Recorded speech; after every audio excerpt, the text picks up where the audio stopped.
We are back. This is it. This is where all the marbles are decided.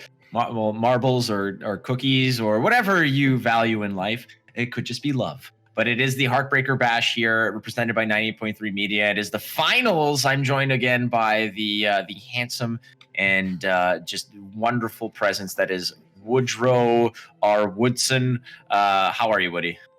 I'm all good, buddy. I'm all good. It's been a great top 8. We've seen a real I know we kept saying it, but a real kind of variety of decks.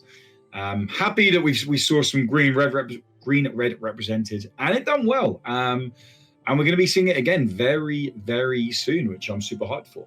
Yeah, definitely. And again, the format of this is a little bit different than normal. This isn't just a bring one deck and ride it into the sunset. This is a conquest style deck where you need to build several decks using different color combinations. One ban, best of 3, rock and roll. That's how she goes. So we are ready to roll, but we want to go ahead and just to walk you right through these deck lists. Again, the bans as they stand, if I'm not mistaken, is there's going to be a double red-orange ban on both sides, Woody. So there's screw that noise. I'm tired of this. So it's just the same mentality that when you're on the ladder finally, and you've played about, 24 games and you're like, okay, no more red orange. Let's just stop with this stuff. So here we are, my friend. Let's walk us through these deck lists, Woody, starting, I believe, with MK, who's going to start the festivities off with, again, a deck that you're very fond of, red-green.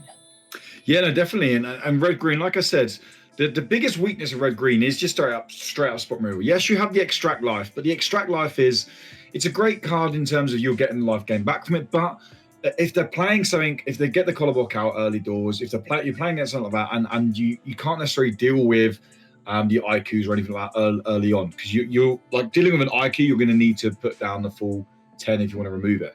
But we saw how well MK White curved out last game, and then being able to play the Treacherous Moment, we saw just how powerful that card could be against the Reanimate list that got the Ica out early doors.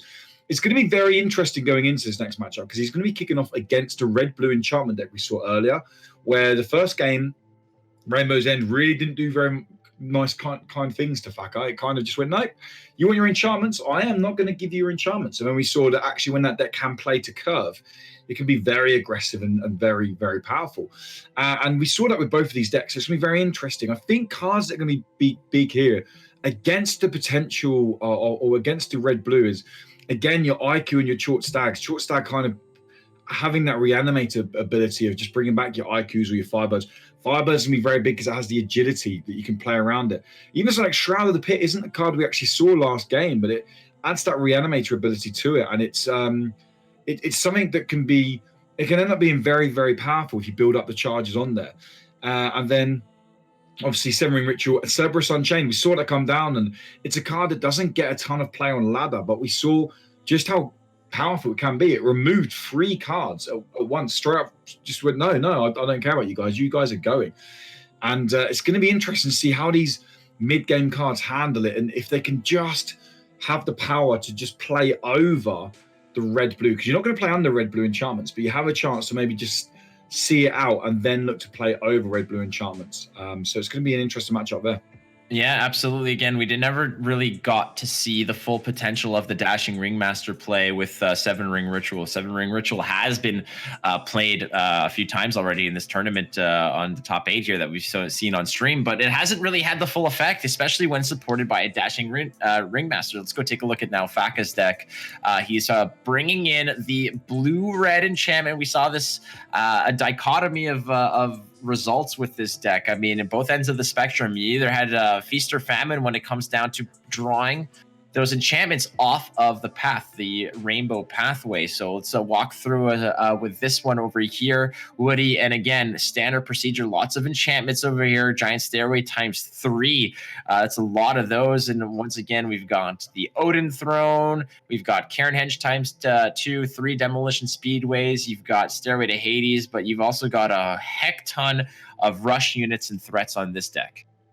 Yeah, so as we said earlier, Faka is running 10 enchantments in the deck, which is kind of the minimum you want to be running with Rainbow's End.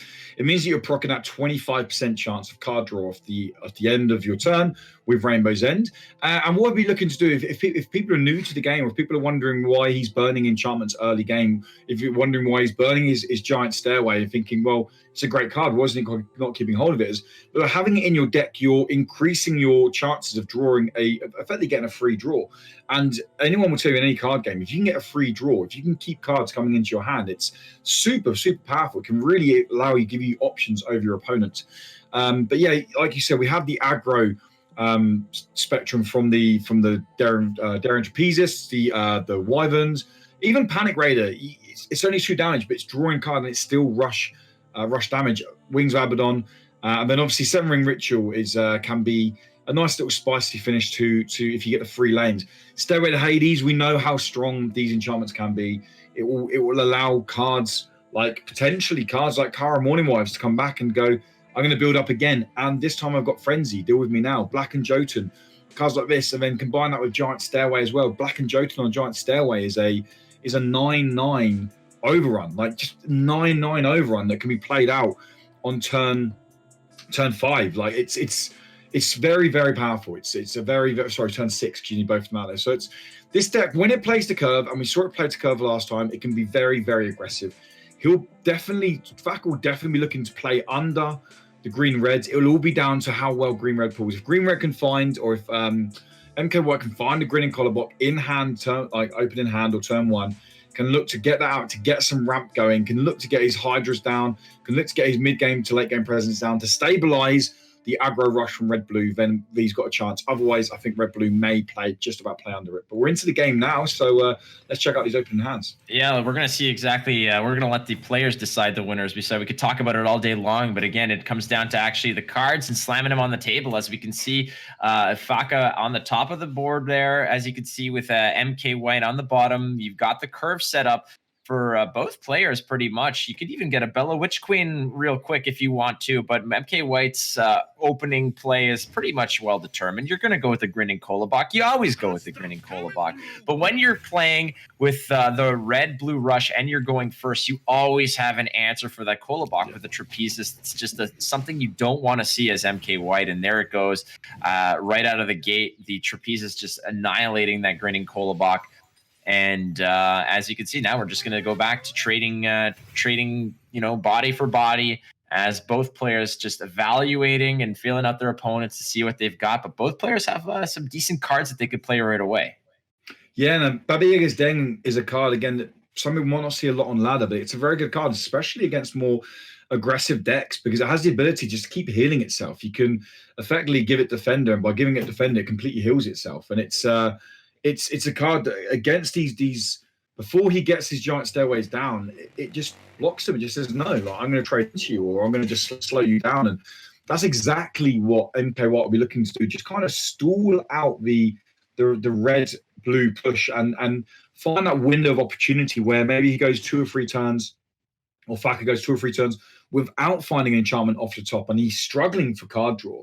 And that's where MK White will really start to smell the blood and really start pushing face damage. And we could already see the card advantage that MK White is boasting over Faka is looking impressive. And I think right now it's going to be an interesting burn, but I would assume he'd probably go with something like the Dashing Ringmaster. It's a card that isn't going to come out for a little while. If he wants to get the rush ability off it, he'll probably play it slightly later on. It is only a 2/1, remember, so if he plays it, chances are it gets burnt down. I got it completely wrong. He's going with the Dashing Ringmaster. So what do I know?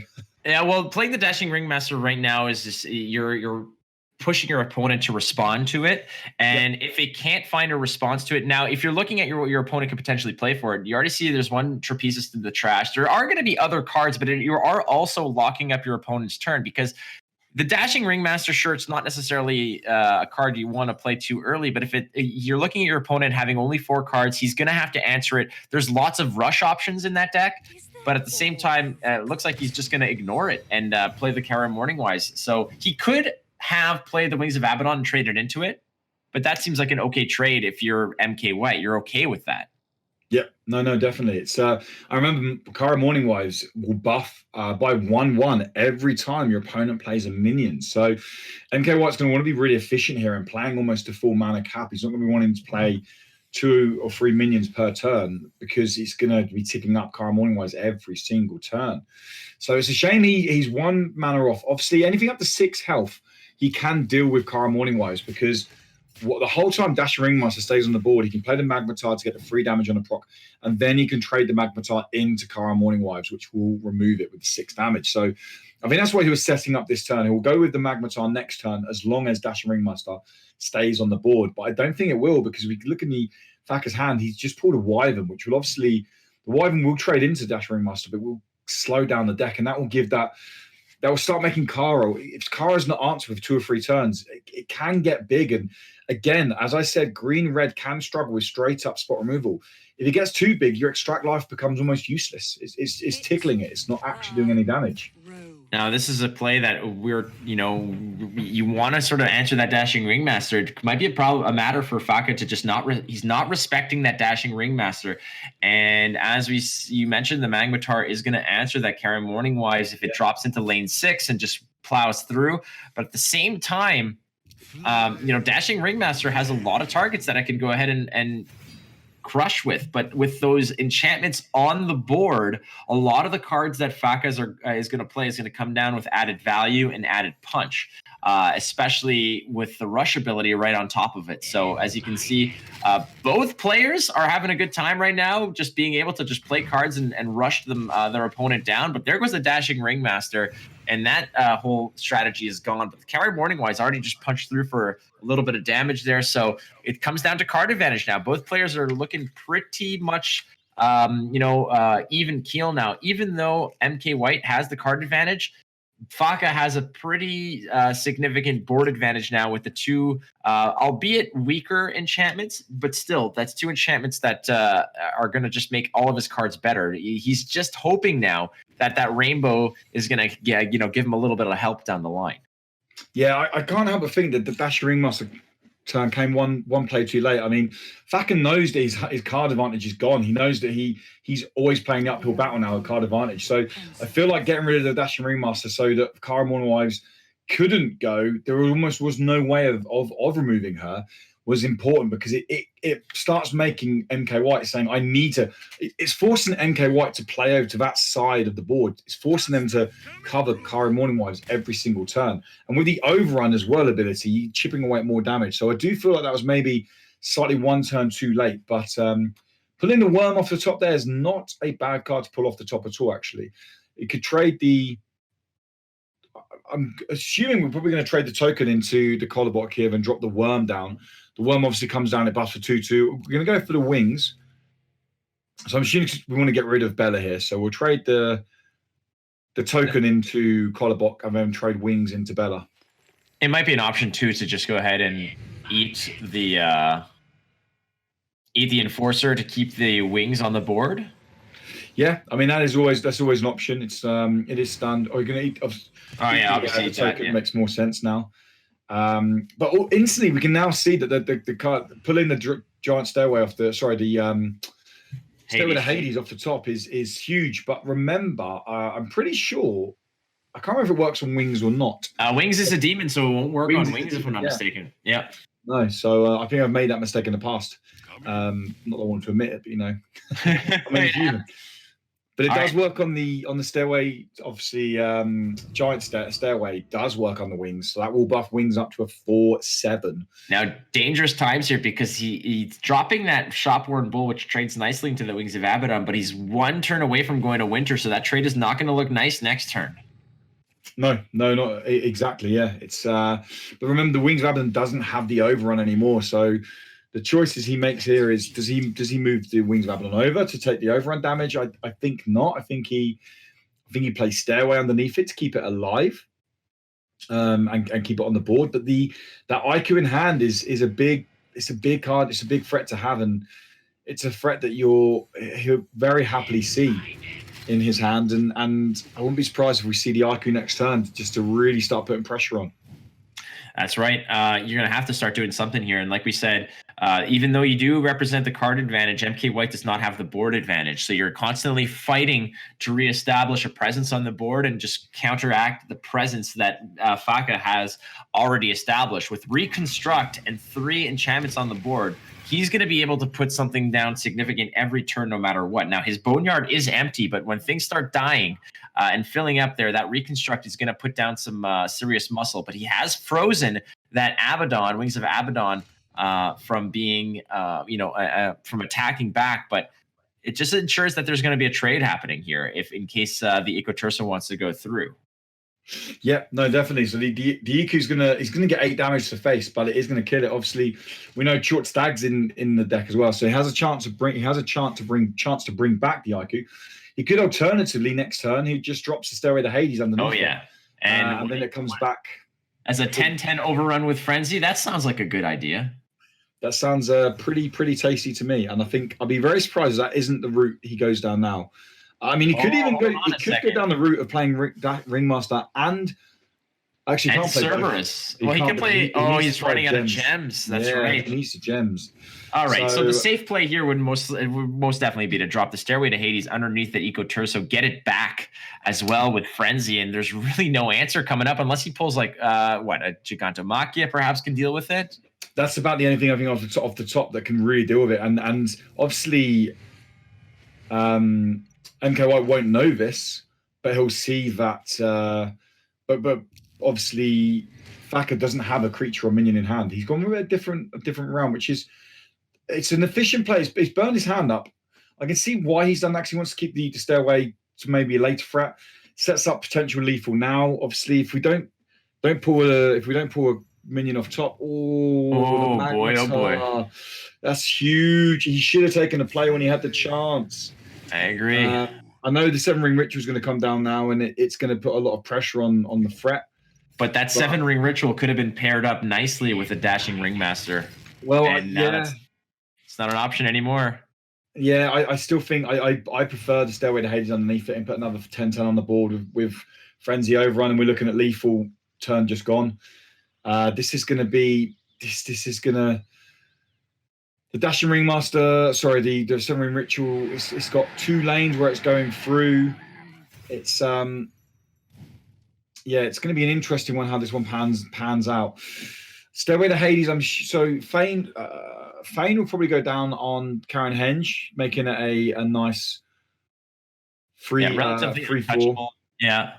And then obviously every time something trades into it, it buffs back up, meaning that it will the free ones to trade into it are not even touching the sides.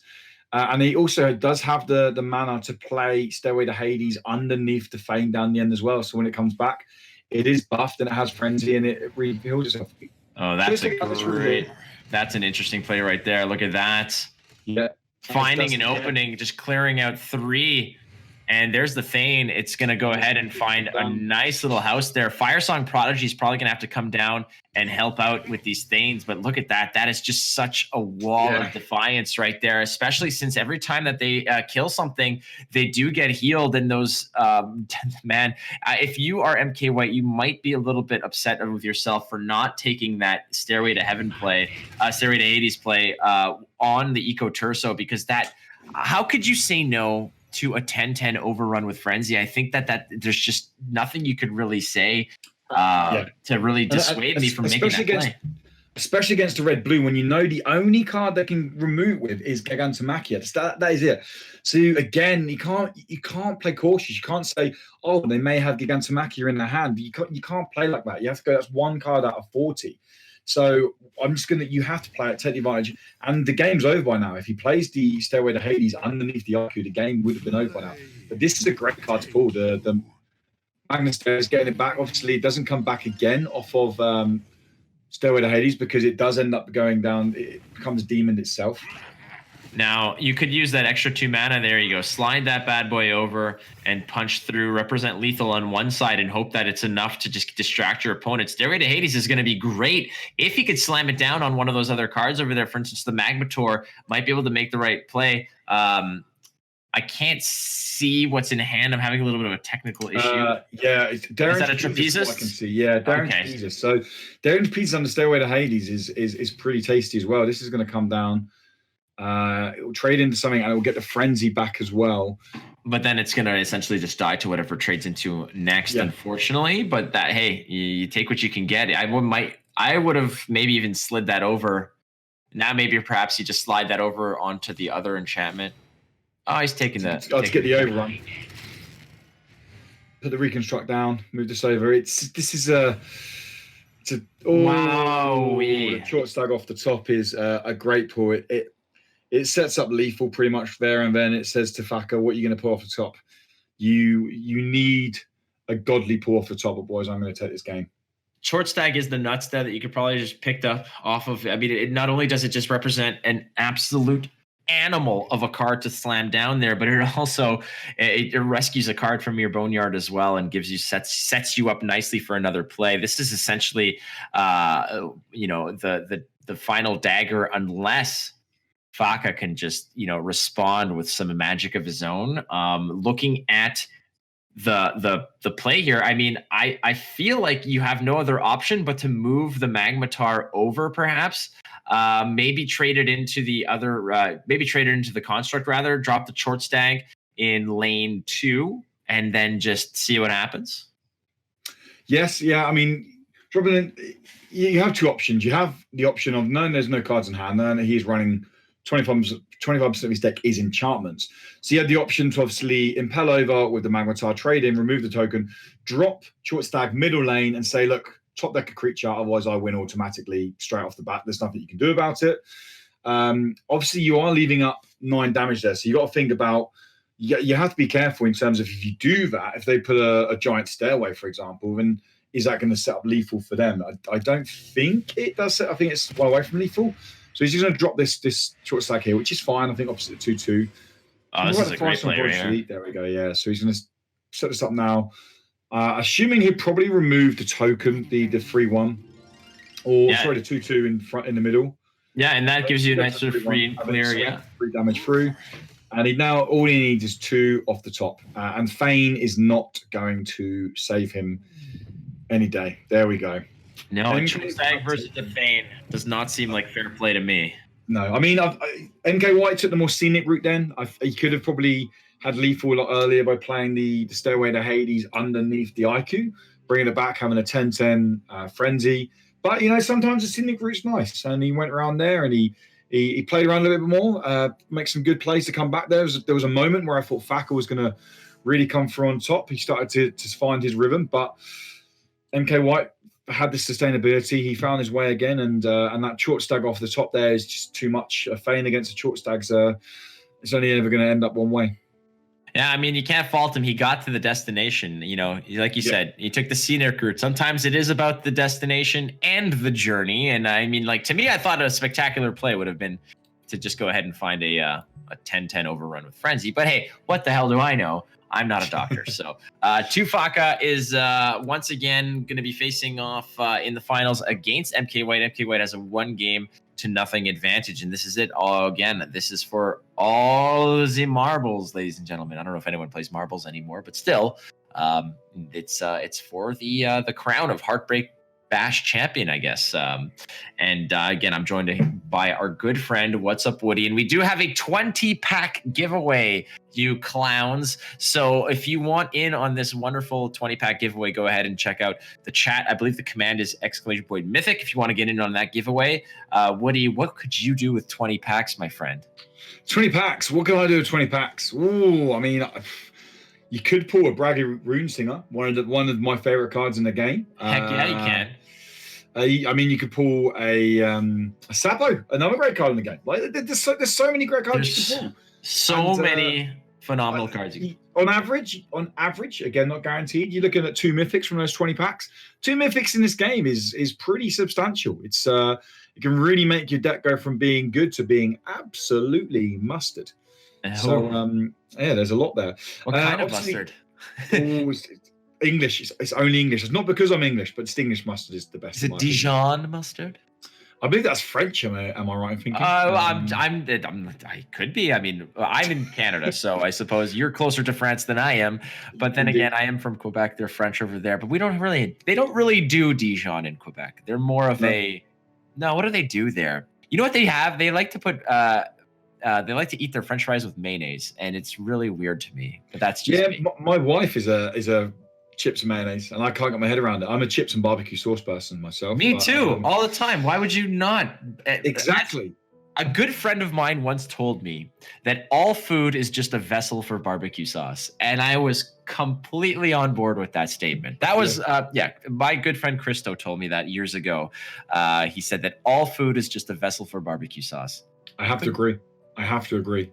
So obviously, MK White can't play his red green deck anymore because he's won with it, and the way the conquest format works is once you win with a deck, you can't play anymore. But the yellow orange deck that he's bringing in is a deck that we've seen hugely popularized by Garen. Garen is the titan of Mythgard, shall we say, who is the most won the most tournaments anyway, and is very, very highly regarded as a player.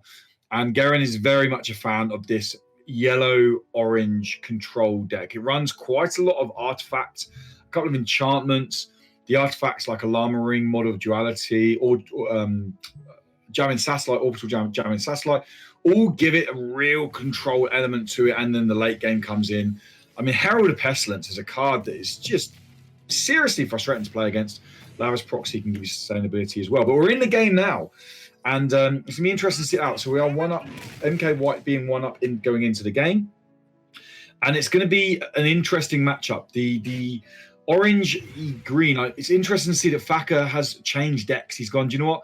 I'm not going to try and play under this with my red-blue enchantments, actually. I'm going to try and match you in the late game sustainability, because this yellow-orange deck, is, as we've seen Garrett pilot so many times, this yellow-orange deck can really just keep cards in hand. It can just keep putting on pressure time and time and time again. And Llama Ring going into the late game is huge. And having the stuff like Misanthropia just to board wipe against a deck like red-blue that can end up meaning you have no minions in hand or no cards in hand, and you've boards gone, can be devastating. So I can see why Faka's gone with the reanimate list to maybe go, do you know what, we'll go into this head-to-head 1-1, and then I'll take my enchantment list out against you. That's right. And looking at what he has to combat a heavy control list, 3 Seal of Exiles is just 3 easy answers to problem minions. Same thing with the Scion of Pride, a nice quick little transformation, gets a big boy out of the way. Besides that, Traitorous Murmur, another answer to it. So this could very well just be a walk in the park if he gets there. But on the other side, I mean, looking at what MK White is bringing with yellow and orange, there's just so much, pure gas that he can just drop down. It's just a matter of who can sustain it for longer. The other option, again, is that MK White has the benefit of Misanthropia, which is a very, very good clean card. And there's the Seal of Exile, and hitting an absolute grand slam. 4 Necromantics out of the board means that it's going to be clear skies out of the graveyard, moving forward there. That's the dream right there, is hitting an on-curve Seal of Exile on a Hopeless Necromantic. Yes, but then also, so hitting on a curve Seal of Exile on Necromantic's great, but with the Grinning Collarblock, it's also put him slightly behind now with the mana curve. So Faka's going to be able to be playing some big minions slightly ahead of MK White, which is, at the moment, he doesn't possess those big minions in hand. We know they're in the deck. We know the green fatties, as we like to call them, the IQs and the short stags are in there, but he hasn't found them in hand yet. So it will be interesting to see if you can find them and play them on curve. That's really what's going to allow the threat. And as the game goes on, though, you see Scorn of Pride, it's a shutdown for those. Misanthropia is a board clear for that. The Wonder Drug is more life. It's just this yellow-orange list is super strong the whole way through. It doesn't have a spike. It doesn't peak early, it doesn't peak mid, doesn't peak late. It's just a sustainable deck list the whole way through that is very, very strong. And Faka's almost playing into the hand at the moment of burning through their hand, burning through their cards. Because if yellow-orange can get ahead on card advantage, then it's definitely a place that Faka does not want to be. There we go. There's the Sign of Pride coming through. I'm going to go ahead and just walk away and deal with that. Wonderful 5/5 is now just a lovely little kitten that does nothing but purr and cuddle up against the Scion of Pride. Pride of Place doing the transformation thing. Also, it's worth noting we are absolutely getting just completely roasted by Twitch chat because apparently the Ecotursa was a demon, and unfortunately I could not see that at the time. That is our fault. Oh, was it demons? It is absolutely a demon. I only play stretcher lists, so I don't play green. So I There we go. apologize. Ladies and gentlemen of the Twitch chat, thank you so much. You guys are very kind in pointing it out multiple times about how awful we are as human beings. Ladies and gentlemen, you can also just email 98.3media@gmail.com if you'd like a refund to today's festivities. We will refund your entry fee to watching this wonderful tournament. Thank you so much. No, mistakes happen, my friends, and it's just the way she goes. So that was our bad, and I take full credit for making that mistake. But the Traitorous Murmur is going to steal that sign of pride, and we are again looking at what this deck is all about, which is green orange is finding the answers, but eventually there it is. There's the panic button. Misanthropia comes down and was going to just take care of a lot of this. Yeah, no, definitely. And this is kind of where the yellow orange really starts to thrive. It starts just going, I'm just going to deal with you. I'm just going to slow you down, just shut you down. And if the Thaka's list is going to just keep burning for its hand, it's gonna, again, the wonder drug, like I said, the drawing the cards off there, it keeps going with options and keeps going and going and going, and it will look to win the game with the twins, the Sapo. Godsbane Transport is an incredibly powerful card. When that card comes down, if Thaka hasn't got an answer for it, that card alone can just plague the board with soldiers. And being a 2/10 itself and having the armor as well, it's really hard to deal with. And again, Thaka going all in with his hand, which you can see why he wants to push wide. He wants to go aggressive. He can smell that blood from MK White being on 14 health. There we go. He pulls into the Godsbane Transport. He can play it this turn. He can burn a card. He's going to go to Heaven and Back to look to set it up. It makes sense because he's going to get this back in hand here, and he'll draw a card if he chooses to go down the play again. But he will need to burn an orange gem if he wants to play Exerian Recruiter. And there's the strength of yellow orange is showing its teeth right now. It's just answer after answer, board clear after board clear, value after value. Be it from to Heaven and Back, but Armageddon Angel, Zolea can start cleaning the board a bit. Godsbane Transport is just going to drop down and start, flooding the board with little minions, little Oompa Loompas filing out of that clown car. And then Wonder Drug is just going to sort of get you back into the game with not only 2 extra cards, but 8 extra life potentially, depending on how hard Thaka wants to go here. But we've seen in the past playing around the threat of a full value Wonder Drug. We'll see how this goes here, as once again the Xerxian Recruiter is now a 3/4 with Agile at a discount. And my goodness, again, like as you can see, this is where this deck shines. It sort of it weathers the storm early and then just comes back for incredible value. And but just not 2 seconds ago, Thaka had an almost empty hand, and there it is, nice and full and plentiful again. Yeah, there's definitely Thaka's sustaining himself really well here. The only thing I can imagine here is that MK White is waiting for him to commit. If he commits 1 or 2 minions here out of his hand, he pulled another minion off the top there as well. He pulled a Collarbock off the top, which he's possibly going to burn. A Collarbock's not worth tons now. Putting the minion back makes sense. It slows it down. But you got to wonder, when is MK White going to start thinking about his Armageddon Angel? Probably not yet. He's going to want Thaka to commit a few more cards in a turn and then drop the Angel. Obviously, Angel can't be played onto to Heaven and Back because Ryan had done a nice job of helping us out by actually calling it Armageddon Angel. So we know it is an angel. See, we don't have to make that mistake, and Twitch can just, get off our backs for 2 seconds.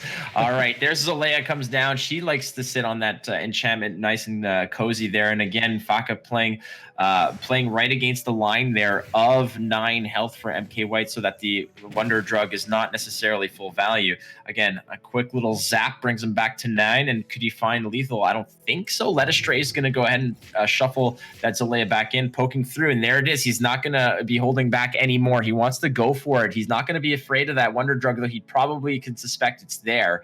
It's going to get there eventually. Wonder Drug's going to go ahead and pop off, bring him back to a healthy life total, and give him some cards as part of the deal as well.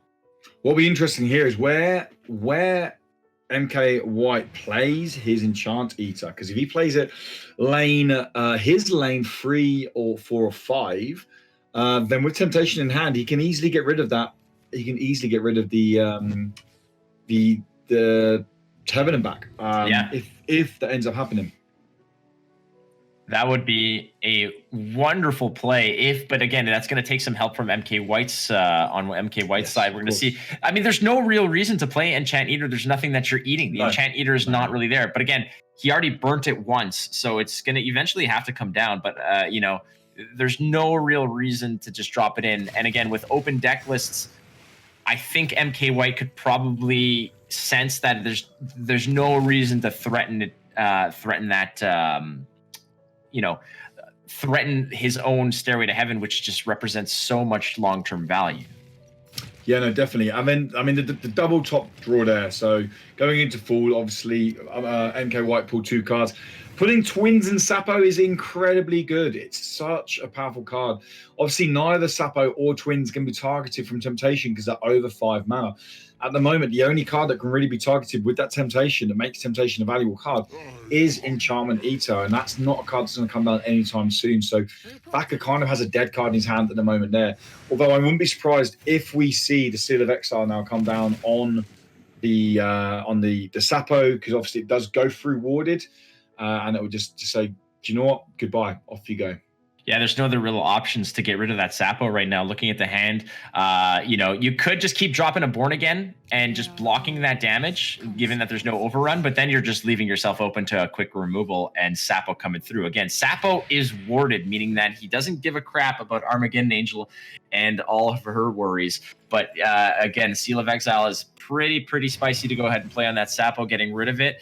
But just MK White now is just drawing, great card after great card. A twin comes down onto that enchantment. He calls in his friend for free, and the Olama ring just gives everyone a little extra kick in the pants to make sure that they're getting some extra work done here. Yeah, and the Gruul off the top just isn't really gonna cut the mustard here.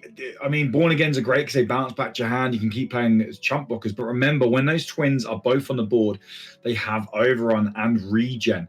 Also, something like God's Bane as well in his hand. It just effectively next turn he can cover all lanes but one. MK White, and this is where this yellow orange really, again, he's gone to the 10 mana. It just does that. You notice that he's got to 10 gems, 10 mana, and not once has he really been short on cards. It's just what the yellow orange list offers, that real longevity and that kind of continuous mana curve and efficiency the whole way through. And he's kept Armageddon Angel in hand the whole time, knowing that it's just, if he really needs to use it, if the IQ, the short stag come out, then Armageddon Angel can just deal with those. There's no reason to, right? I mean, you're in such a position now that all you need to do is just continue to just sort of peg away. As you can see, the card value, every single draw that MK has over his opponent Faka, he knows that in the long run, he's going to be drawing better cards over time. Xerxian Recruiter is not a great card, but it could potentially draw into a great card. And as you can see, the trades that are being made now, that Bella Witch Queen can only stun for so long before it becomes a problem. Before it becomes less effective. And here's another just value train. Look at that. That is just a pile of stats spread over 3 tiles that are just going to be laughing, all the way to the bank. Yeah, and this is exactly what you said about the Alarm Ring in these decks. The Alarm Ring, the Model of Duality, the Satellite, they all feed into the control elements of this deck, because the Alarm Ring, meaning that these are no longer 2/2s with armor 2, they're now 3/3s with armor 2. So Born Again doesn't even tickle it, doesn't even stroke it, doesn't even get anywhere near to doing damage to those soldiers that are down there. So they're just eating up Born Again all day long and then swinging through for potentially 9 damage if they've got clear lanes. The Armageddon Angel, though, in hand is pretty big for Thacker. That's a big board clear there. It does deal with stuff, and the yellow-orange doesn't have tons, or doesn't actually really have any reanimate. Yeah, if there was a little bit... I was going to say, if there's a little bit more life total for Faka, he might be able to think about perhaps delaying it, because that Armageddon Angel, as juicy as it looks, it does pop another twin back into the hand at a discount and a bonus, and you're sacrificing your Bella Witch Queen at the same time. So, a little bit of from both sides of the fence there in terms of value. But looking what we got here, Lavish Proxy, Seal of Exile, my goodness, it's just looking like, you've got so many different avenues, and all of them are going to bring you straight to a victorious pathway here. And Maze of Yatiku, I mean, Xerxian Recruiter, you got so many options just to throw away cards and just create a board. Yeah, I mean, and this is it. This is exactly as we said. As the game goes on longer and longer, I don't want to say it falls away from. Oh boy, that's some help. There's a Seal of Exile in hand. Yeah, that's what I'm saying. Right? Right? So, yeah, I mean, he'll potentially play this down. Maybe, I mean, he has to really play it now because the damage that's coming out, and I'd imagine he'll put the Lavish Proxy down probably lane 7, as we're looking at lane 1 for Faka to take the damage from the 3/3 because it does have regen too. But obviously, it's gone for the Baba Yaga's Den in the middle, and he's going to block this over here. Interesting. So he's saying, you take your 7 damage over there. You deal me your 7 damage. The orbital jamming satellite is pretty big because it can. So it suppresses. It'll suppress the Lavish Proxy game text should he want to sneak through with lethal. He doesn't know obviously that there's a Lavish Proxy in hand, but he knows it's in the deck. So that could be a nice card to literally just keep in hand. Where if the Lavish Proxy is well protected at one point of the board, you could legitimately just go ahead, find a lethal on one side of the board. Jam the Orbital Samming Jamolite. Hey there. English is a language. The Orbital Jamming Satellite can just come out of nowhere and then suppress the Lavish Proxy and then sneak through with lethal, just like now. But now the Orbital Jamming Satellite is out there, and the writing's on the wall for Faka. He needs to play the Lavish Proxy to face down the twins, but it doesn't matter because the twins got lethal because they got angel power. Oh boy. The demoned IQ off the top. Now there is a perfectly well-looking demon that is definitely a demon that will have absolutely no problems being a demon on the board. Demon. Indeed. So it has to go opposite the twin, right? It has to play. Well, he's got a choice now. I've made the mistake before where I haven't played the proxy. I've tried to play around. I'm going, do you know what? I'll play IQ, but if he has an answer, obviously we have the joy of seeing both hands. He's gone for the IQ play. Now, I've had this come back to bite me because they've had a way of dealing with it. They've got rid of it, and they've swung through and you killed just me. jam it, and bam. They suppress it, and there we go. That's game. You jam it and bam it. They had to play. Biggest tip I can give, because it's happened to me too many times. If Lavish Proxy is to play and it's going to keep you alive, play it. Make them spot remove it out. Obviously, they could have just spot removed it because they could have suppressed it. So there we go. Wow, Wonderful. There we go. 2-0 to MK White with some very, very efficient, great lines of play there. And it's just that the yellow-orange list, in the matchup, we've both played the matchups against it, where it's definitely the case of every turn that you're not getting lethal or pushing for lethal is a turn that you feel like the game's slipping away from you. You're absolutely correct in that play. In that case, and again, this orange-yellow list has had such an impact on the tournament scene, and it just has such longevity, has such great legs, and especially when you know what you're playing against. If you have open deck lists, this is such a tournament-savvy deck that if you can well position it to play against certain archetypes, it's almost unbeatable. I mean, it has such survivability, it has such recovery options, long game, mid game, as long as you're aligning it against a deck that favors that isn't overly aggressive. This is a list that is I don't want to say unbeatable, but it is so favored in anything that goes past a 5 to 6 round count. Woody, again, this has been a great tournament, ladies and gentlemen out there in Twitch land. I do appreciate that you guys came out and watched and played and cheered everyone on. And don't forget, if you haven't already, please check out mythgardhub.com. All these deck lists that you saw here today are there. Some final look at the bracket here, friends. We want to see how this came to be. Woody can sort of give us the lay of the land here for the final. And tell us again also who got third place, because that was our sort of our dark match. Yeah, so behind the scenes, in a special little room hidden off in a countryside resort that we flew him out to very quickly, the Puffin Man and Rakhtazar fought it out to the death. But don't worry, no one actually died. They're Um, not, and but if they did, they could come back because they're not demons. Yes, indeed, indeed. And the Puff Man came out victorious in that, picking up the third spot. And then obviously the final we just watched, and that saw MK White come out on top of Thacker. MK White going past Aether Hub SSB in the opening round of the top 8. Aether Hub being a very popular content creator and streamer for Mythgard, then going past Rakhtazar, who obviously finished 4th in the tournament. Congratulations to them. And then coming over Thacker in the final there. Thacker picking up 2nd spot. So it's been a really good tournament. Again, as we said at the beginning, a lot of names that we haven't seen here. The Puffin Man is a name I have seen on ladder. And but yeah, I know this is Rakhtazar's very first tournament in Mythgard, and picking up a 4th place spot in a big tournament like this is absolute kudos to them. So it's been a great journey for all of our top 8, shall we say? But MK White coming out on top with potentially maybe the yellow orange deck just proving too powerful when it wasn't banned. No, it's a damn good deck, and we've seen it, really make waves on the tournament scene and through the circuit itself. And again, big props to everybody who watched.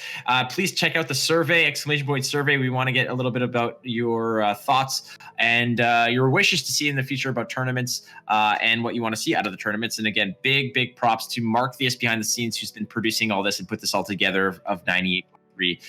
To Bringer of Winter as well, who was curating a lot of the chat and who did a lot of work for this tournament. He was an all-star and MVP in his own right. So thank you to Bringer of Winter, and to Rhino for helping us out and supporting the tournament scene, and for getting us all the tournament client and all that stuff, as well as the prizes. And to MythgardHub.com. MythgardHub.com cares about you and your decks. So thank you so much again to Woody. Woody, this has been a pleasure. I think it's the first time we've ever cast together, if I'm not mistaken. It is, yeah. I mean, it's my 2nd time casting, and I learned a very valuable lesson today as well. That Aiku is a demon, and I will remember that for as long as I can. Yes. But no, it's been a pleasure casting you, buddy. It really has.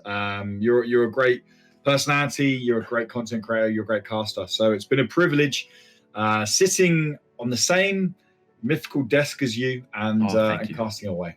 Now, to our credit, we did realize, actually to your credit, you did totally catch that the Wings of Abaddon is a demon, and it would not die to the or not get any benefit from the Stairway to Hades. But no one gave us props for that one. No, I'm just kidding. It's all good. Thank you so much, everybody out there watching the tournament. If you want to see more, please follow 983 TV on Twitter, and follow the channel here. There are more tournaments down the line. And yeah, I mean, tweet at Mythgard, tell them that you want more tournaments and such like this. And the bigger, the better, the badder, the cooler, the whatever. So for myself and for What's Up Woody, from everyone at 98.3 Media and MythgardHub.com, thank you so much for tuning in. We will be back with more tournaments in the future, so keep your ear to the ground and your eyes peeled, friends. Love you so much. Take care from the Heartbreaker Bash. Congratulations to MK White. Adios.